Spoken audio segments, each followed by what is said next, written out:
Bonjour Mickaël, nous sommes le lundi 9 juin 2025 et non pas dimanche comme d'habitude pour la simple et bonne raison que hier j'en ai profité pour aller faire un road trip autour de Phoenix pour aller chercher un petit peu de fraîcheur puisqu'il faisait quand même un peu plus de 40 degrés hier. Malheureusement, il a fait aussi chaud aux alentours que sur Phoenix. J'ai pas eu d'air frais en montagne et je suis rentré hier soir complètement rincé par la chaleur. J'ai roulé à peu près 6h, 6h30 sous 40 degrés, même avec une veste légère. Je peux vous assurer que il fait très très chaud et hier soir je n'avais absolument aucune pêche pour vous faire cette analyse hebdomadaire que je vous fais donc ce jour. En plus, écoutez, ça tombe bien puisque on a quelques indications sur une direction possible ces prochains jours. Ces prochains jours, pardon. On n'est pas dans le nord, hein, même si j'en suis originaire, effectivement. Et vous voyez que on a possibilité, alors si demain on a une bougie baissière, on aurait donc une configuration en retournement de tendance à la baisse avec donc la mise en place d'une étoile du soir. Mais par contre, pour ça, il faudrait que la bougie de demain soit baissière et on pourrait, pourquoi pas, retourner sur les 5865. On a été titillé les 6000 points, on est encore quand même assez loin des 6147 pour aller chercher les plus hauts historiques. On verra que sur le QQQ et sur notamment différents secteurs, on est quand même assez loin des plus hauts historiques. Je crois que c'est sur les financières et l'industrie où on est quasiment sur des plus hauts historiques, mais sur les S&P 500 en général, c'est un peu plus compliqué d'aller chercher les 6147. Donc demain, à surveiller ce mardi, si effectivement le marché est baissier, on pourrait avoir une configuration de retournement de tendance à la baisse, donc à surveiller.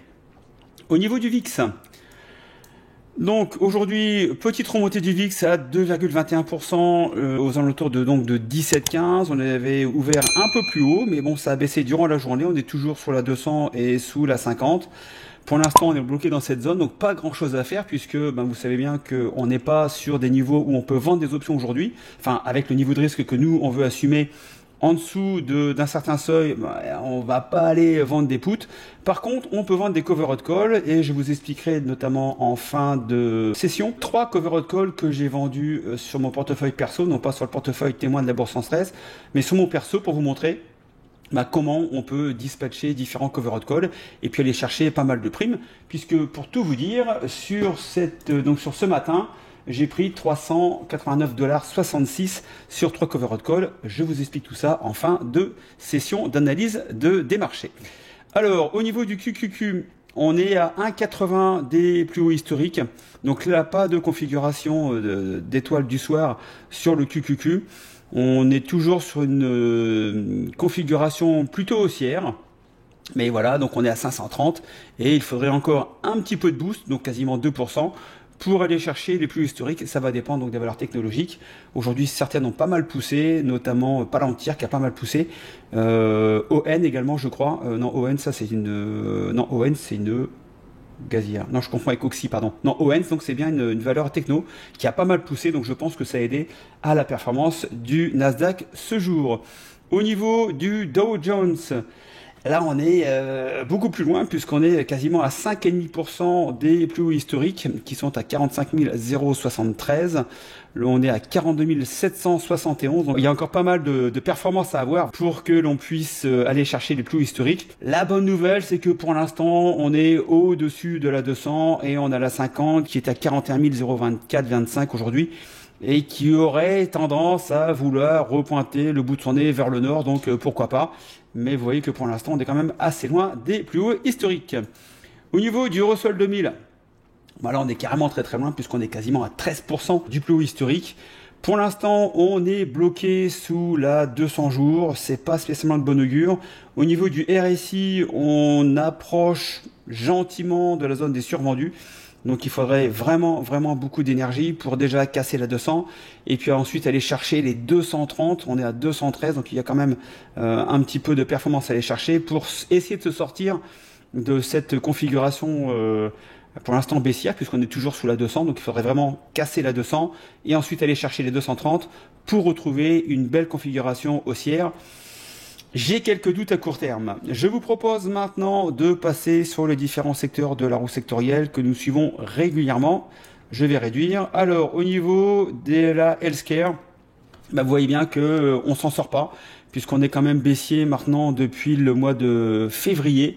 Donc ça fait quand même quelques mois. On a cassé la 200, on a cassé la 50.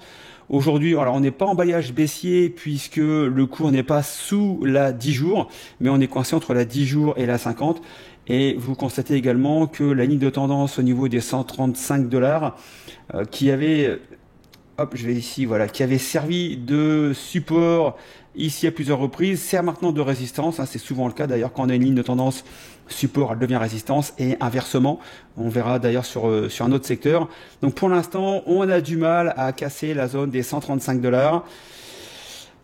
Au niveau du RSI et MACD, on est un peu au milieu, donc pas vraiment d'indication au niveau de ces deux indicateurs. Pour l'instant, en ce qui me concerne, toujours baissier sur le domaine de la santé américaine, tant qu'on n'a pas,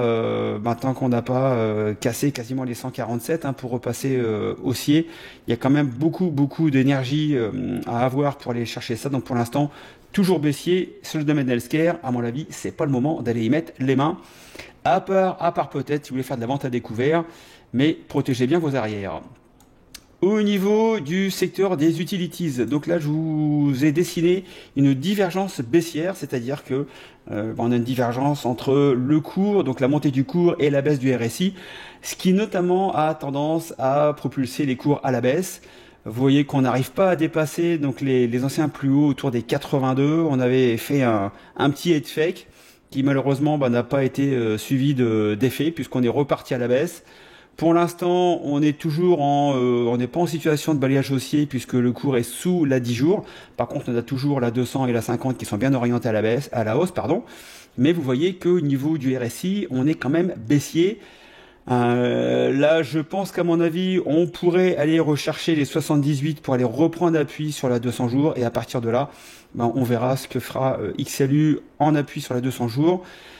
Si le marché secoue un peu, ça peut être une valeur défensive que vous pourrez en profiter pour rebondir. Mais pour l'instant, soit effectivement on touche les 78 et on rebondit, soit on touche les 78 et on casse. Et là, c'est retour vers les 75 dans un premier temps. Et pourquoi pas les 72 dans un second temps. Ça, c'est le marché qui nous donnera les réponses dans quelques temps. XLP, donc XLP, on a un peu la même configuration, toujours un secteur défensif. Vous voyez qu'on a également une divergence baissière. On n'arrive pas à passer la zone des 83, on a des belles bougies, on a des belles mèches, pardon, oui, et hop, ici, je vais éclater, voilà. On a des belles mèches pour essayer de casser la zone des 83, mais voilà, à chaque fois on est rejeté. Et là maintenant, on n'arrive pas à dépasser la zone des 83. Exactement pareil que XLU, on n'est pas en balayage haussier puisque le cours est sous la 10 jours. Par contre, la 200 et la 50 sont toujours orientées à la hausse. Donc là, est-ce qu'on va aller comme sur XLU, aller rechercher autour des 80-50 la 200 jours pour rebondir si le marché devait secouer un peu, ça resterait une valeur défensive quoi qu'il arrive. Pour l'instant, donc à voir les prochains jours, mais à mon avis, c'est encore un petit peu tôt pour rentrer sur les consumer staples, quoi qu'il arrive aussi bien à la hausse qu'à la baisse. XLK, le domaine technologique. Et ben écoutez, là, on arrive pratiquement sur des plus hauts historiques puisque le cours est à 239,53 à la clôture de ce lundi et le plus haut historique est à 242,71. Donc on est vraiment très proche donc des plus hauts historiques. Alors normalement, j'ai ici donc les valeurs XLK, donc qu'est-ce qu'on a eu aujourd'hui? Donc on a XLK, donc on a ici donc ON, voilà, donc ON, donc j'avais bien raison, c'était bien une valeur technologique qui a fait plus 4,5%. On a Inode qui a pris moins 5, une nouvelle valeur que je suis grâce à un membre de la bourse en stress. On a AMD qui a pris 4,77, on a Palantir qui a pris 3,40 et on a également donc ARM qui a pris 4,13%, Palantir donc 3,40 et on a également Qualcomm qui a pris 4,13, Google qui a pris 1,55 et TSM qui a pris 0,89. Donc ça a dû aider quand même aujourd'hui à aller chercher quasiment un plus historique. Alors par contre vous voyez que on a été rejeté par les vendeurs, donc les acheteurs ont essayé de pousser, c'est monté, on se prend ici une belle mèche ici au top, donc ça veut dire que les vendeurs ont repris la main et n'ont pas permis aux acheteurs de pousser le cours un peu plus haut. Au niveau du RSI, on rentre en zone de survendu léger. Donc on pourrait, faut voir les cours qui vont arriver là, ces jours-ci. Si on devait dépasser les 242, 243 à la clôture, On pourrait peut-être aller chercher pourquoi pas les 250. Donc à voir. Est-ce que c'est le moment de rentrer? Bah écoutez, pour l'instant on est quand même sur une ligne ici. Je vais vous la dessiner de voilà, on est quand même sur une ligne de résistance qui a été travaillée depuis quasiment le mois de décembre, bon, à 2-3 dollars près. On n'arrive pas à passer cette zone ici de résistance, on est toujours rejeté, donc à voir. En plus, vous voyez que si je passe en weekly, hop, voilà, on bloque ici sous le support de cette tendance haussière. Donc le support maintenant sert de résistance depuis maintenant, depuis le mois de mai, depuis début mai, donc ça fait un peu plus d'un mois maintenant que on est rejeté ici par ce support, ancien support qui devient résistance. Donc à voir, mais il va falloir pareil un peu d'énergie pour aller casser tout ça. Qu'est-ce que j'avais ici? Je vais revenir sur les indices, voilà. Alors, XRT, XLK, XLF, les valeurs financières, m'a coûté qui s'en sortent plutôt pas mal. On n'arrive pas à aller chercher les plus hauts, mais pour l'instant, on est sur la zone ici des 51, qui est également une zone, vous voyez ici, voilà, de support résistant, donc résistance, support ici entre janvier et mars, donc quasiment pendant un mois et demi, donc zone de support ici. Zone de résistance fin mars, et là vous voyez qu'on tourne autour depuis maintenant le 12 mai, donc depuis maintenant un mois, on tourne autour, on est venu prendre appui ici sur le support du canal haussier, on n'a pas cassé ce canal haussier, on est reparti, mais vous voyez qu'on bloque ici sur les 51, donc là, même punition, il faudrait au moins clôturer les 52 à la hausse pour repartir définitivement haussier sur les financières, mais écoutez, à surveiller. Il y a peut-être des choses à faire, mais pour l'instant, voilà, il faut attendre une confirmation, aussi bien à la hausse qu'à la baisse. Là, on est un peu, comme je dis d'habitude, au milieu du gué, donc c'est un peu compliqué d'aller trouver une direction sans confirmation préalable. XLB, le domaine du materials, là vous voyez que la 200 joue très bien son rôle, puisque elle nous repousse maintenant depuis 4 séances, donc depuis le milieu de la semaine dernière. Aujourd'hui, on a essayé de traverser cette 200, mais malheureusement, les vendeurs ont repris la main pour faire clôturer le cours sous la 200. Vous voyez que la 200, quand même, depuis maintenant, dès fin janvier, joue très bien son rôle. Bien sûr, bon, il y a la baisse du mois d'avril, mais vous voyez que sur toute la période janvier, février, quasiment début mars, on avait ici donc cette 200 qui jouait bien son rôle de plafond, on n'arrive pas à percer, et là, on a la même situation. Donc là, on est bloqué en gros entre la 200 jours et le support donc du canal haussier, voilà, qu'on a réintégré après la correction du mois d'avril. Donc plutôt de bon augure à ce niveau-là, mais là, tant qu'on n'a pas dépassé la 200 et au moins l'ancien plus haut autour des 90, on a 88,37, le plus haut est à 90,62. Pour l'instant, un peu compliqué d'aller chercher des valeurs haussières. Et juste en regardant, qu'est-ce qu'on s'aperçoit que cet ancien plus haut ici, c'est également une zone ici donc qui avait joué donc une zone de résistance. Là on était passé au-dessus, hop, on s'est fait rejeter. On était repassé au-dessus, on s'est fait rejeter. Vous voyez, ça a joué ici un peu une zone de résistance. On avait bien tapé ici cette résistance pour bien sortir par le haut, avec un plus haut à 96,90. On est revenu reprendre appui sur les 90, et c'est extraordinaire.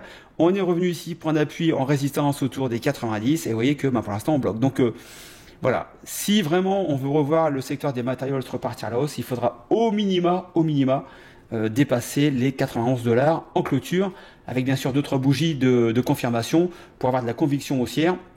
Sinon, on peut très bien fermer au 91 et puis le lendemain clôturer en dessous et repartir à la baisse. Mais pour l'instant, voilà, pas grand chose à faire au niveau du secteur des materials.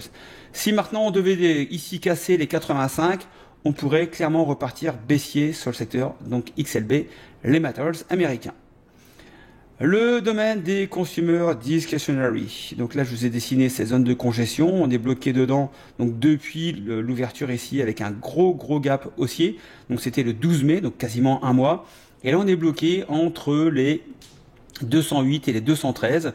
Voilà, on va un petit peu toucher la résistance, on vient prendre appui sur le support, qui en plus est convergent avec la 200 jours. Donc nous sommes au milieu ici de cette zone de congestion. Donc pour l'instant, pas grand chose à faire. Si on devait casser les 207, 208 à la baisse, on aurait cassé également la 200, donc retour potentiel sur les 202, puis si ça casse les 202, là c'est direction les 173, mais il faudrait que le marché baisse pour ça. Le domaine industriel, écoutez, il s'en sort plutôt bien puisque on est sur un plus haut historique au niveau industriel. Bien sûr, donc la baisse du mois d'avril, ça, tous les secteurs ont dégusté et on est bien reparti à la hausse. On a réintégré le canal haussier, on l'a percé ici, mais on est très rapidement revenu à l'intérieur et pour l'instant on est au-dessus. On est sur un plus haut historique, enfin quasiment. On a tapé le 145,56, on est à 144,80, donc on est vraiment très proche. Là, il suffit de mettre une petite bougie pour aller casser le plus haut historique. Vous voyez qu'en termes de configuration, on n'est pas encore en suracheté au niveau du RSI. Et vous constatez également que graphiquement, la 50 jours est en train de croiser la 200, qui est plutôt de bon augure pour des valeurs haussières. Donc pour l'instant, le domaine industriel est quand même plutôt haussier par rapport à d'autres secteurs que nous avons vus auparavant, donc à surveiller.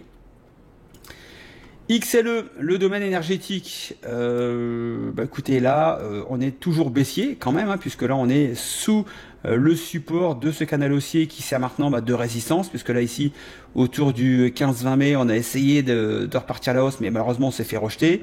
Là, vous voyez que la 200 part vers le sud, la 50 est franchement vers le sud. Pour l'instant, on a clôturé au-dessus, mais je pense qu'on va rester bloqué entre les 76 et les 86 un petit bout de temps. Pour repartir haussier, il faudrait déjà au moins combler le gap ici qui a presque été comblé autour des 80, des 86. Pour moi, j'aimerais bien clôturer au minimum au-dessus des 88, donc de la 200 jours ici, pour espérer repartir haussier sur le domaine énergétique. On a eu une belle journée aujourd'hui sur les pétrolières qui ont repris pas mal, mais clairement en ce moment, c'est pas là où j'irai mettre des billes. XHB, le domaine des home builders. Vous savez que je suis ce secteur depuis de nombreux mois, voire maintenant de nombreuses années.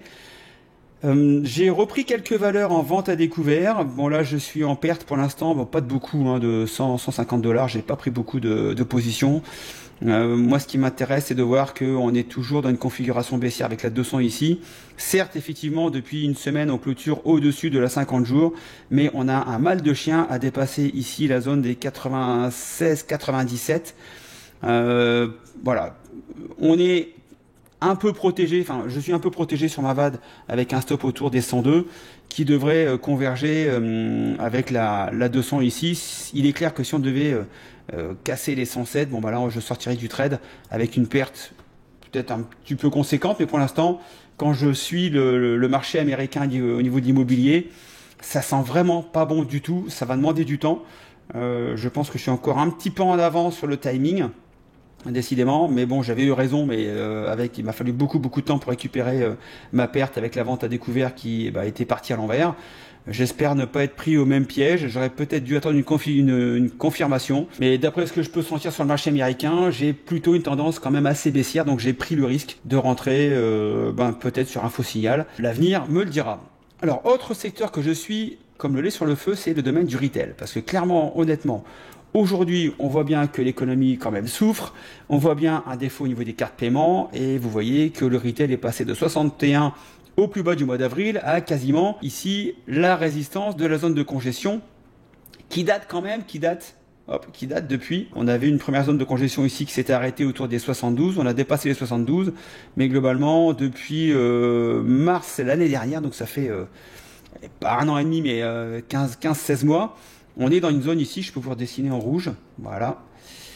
Ici, voilà, hop, j'ai pas réussi à la prendre, je vais vous la dessiner ici en direct live.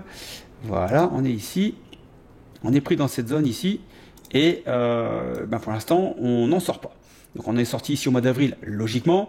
Donc là, ici, j'attends un retour autour des quasiment 80, et je verrai au niveau des 80 si, pourquoi pas, je repartirai sur une VAD. Vous voyez qu'au niveau du RSI, on commence à taquiner un surachat. Donc je vais attendre, je surveille. Pour l'instant, aucune prise de position en vente à découvert sur XRT ou sur des valeurs qui composent XRT, mais je surveille parce que, à mon avis, en plus, vous voyez que si j'éclate un peu le graphe, on a quand même un joli gap ici autour du 12 mai qui n'a pas été comblé. On est passé de 70 à quasiment 74. Donc il y a ça. Bien sûr, il faudra les casser la 200, mais vous voyez qu'en plus, on pourrait être convergent ici avec la 50 jours. Donc pourquoi pas? pourquoi pas, je ne veux pas extrapoler, mais je surveille, je ne fais rien pour l'instant, mais vous devriez surveiller également. Donc maintenant, je vais vous montrer donc SMR, puisque celle-ci, honnêtement, c'est une vache à lait au niveau des ventes. Alors, vous inquiétez pas au niveau des lignes, c'est parce que donc je la trade avec 3 portefeuilles différents. Donc, j'ai mes petits repères pour savoir quand est-ce que j'ai acheté, etc. Donc là, le but, c'est d'acheter des actions par paquet de 100 et de vendre des covered calls dessus. La semaine dernière, donc vendredi dernier, donc on était sur un jour d'échéance, parce qu'il y a beaucoup d'échéances hebdomadaires sur SMR. Donc ici, ce qui s'est passé, c'est que j'avais vendu des calls qui n'ont pas été exercés. Donc je n'ai pas été assigné, donc je n'ai pas dû donner mes actions. Donc je me suis retrouvé avec mes actions en portefeuille et j'ai gardé 100% de la prime call que j'avais vendue. Donc là, j'ai recommencé. Donc j'ai notamment sur le portefeuille perso, j'ai 500 actions aujourd'hui. J'en ai 200 qui sont déjà engagés avec des covered calls sur juillet. Et donc là, je me suis retrouvé avec 300 actions où j'ai pu mettre des calls dessus. Donc pour tout vous dire, j'ai donc vendu des calls assez court terme. Je vais vous dire ça tout de suite, puisqu'ici, donc c'est pour le 27 juin, donc dans 3 semaines. Donc j'ai vendu un covered call 40, un covered call 42 et un covered call 44. Et pour ça, j'ai encaissé, et je vous l'ai dit tout à l'heure, quasiment 400 $, enfin 389,66. Donc maintenant, si je suis assigné à 40, qu'est-ce qui va se passer? Donc j'ai acheté autour des en dessous de 35, on devait être autour des 34 et quelques. Donc je vais gagner de 34 à 40, donc quasiment 600 $, plus 164 $ du call que j'ai vendu autour des 40. Si le cours monte à 42, je serai assigné sur le cours des 40. Je serai assigné sur le cours des 42, où là, pareil, achat à 34, 42, on est quasiment à 800 $ de gain, plus 126 $ de prime d'option call, si je suis exercé le 27 juin. Si le cours monte, là vous voyez que je suis assez confiant, pourquoi? Puisqu'on avait une zone de congestion qui était bloquée autour des 34. On est bien sorti il y a maintenant une grosse semaine, une semaine et demie, avec une superbe bougie. On revient prendre appui sur les 34, donc c'est là où je suis rentré avec des achats d'actions, puisque on a fait un pullback. Un throwback, pardon, c'est pas un pullback, c'est un throwback. Tout le monde dit pullback, mais non, c'est un throwback. Donc on est revenu prendre appui sur la zone des 34. Donc j'en ai profité pour acheter des actions et vendre mes premiers covered calls qui sont arrivés à échéance sans avoir été exercés. Donc aujourd'hui, si on a une belle vision haussière, on voit bien que ça pousse bien sur SMR en ce moment. Alors c'est clair qu'on est quand même pas mal en suracheté au niveau du RSI. Le MACD pour l'instant ne montre pas de signe de faiblesse. Et au pire, donc c'est du nucléaire, c'est Amazon qui avait Jeff Bezos. C'est pour ça qu'on a pas mal explosé sur cette valeur. Jeff Bezos avait, je crois, pris des parts pour faire notamment des centrales, des mini-centrales nucléaires, donc sur cette société. Donc plutôt à mon avis un trend dossier à très long terme. Donc là, si je suis assigné à 44 le 27 juin, donc je serai assigné sur les 40, les 42 et les 44. Donc les 44, donc là je prendrai quasiment 1000 $ sur les actions, plus encore 99,22 $ sur les covered calls. Donc d'un côté, si le cours monte à 44, je toucherai quoi qu'il arrive mes 390 $ de vente de call, et je toucherai une fois la différence entre 34 et 40, c'est-à-dire donc 600 $. La différence entre 34 et 42, c'est 800 $, donc 1400 $. Et puis derrière 1000 $ supplémentaires, ce qui fait 2400 $, plus les 400 $ de covered call. On est quasiment à 3000 $, en sachant que j'ai déjà gagné, donc sur SMR, j'ai déjà gagné ici, donc c'était SMR, j'avais 2 calls, j'ai gagné donc 2 fois 329 $ sur SMR, suite donc à des ventes de calls qui n'ont pas été exercées. Vous voyez que, voilà, donc alors, je vous dis pas de faire pareil, ça dépend de votre portefeuille, ça dépend de votre aversion au risque, mais voilà en ce moment, sur des valeurs comme celle-ci, ce qu'on peut mettre en place avec notamment des covered calls.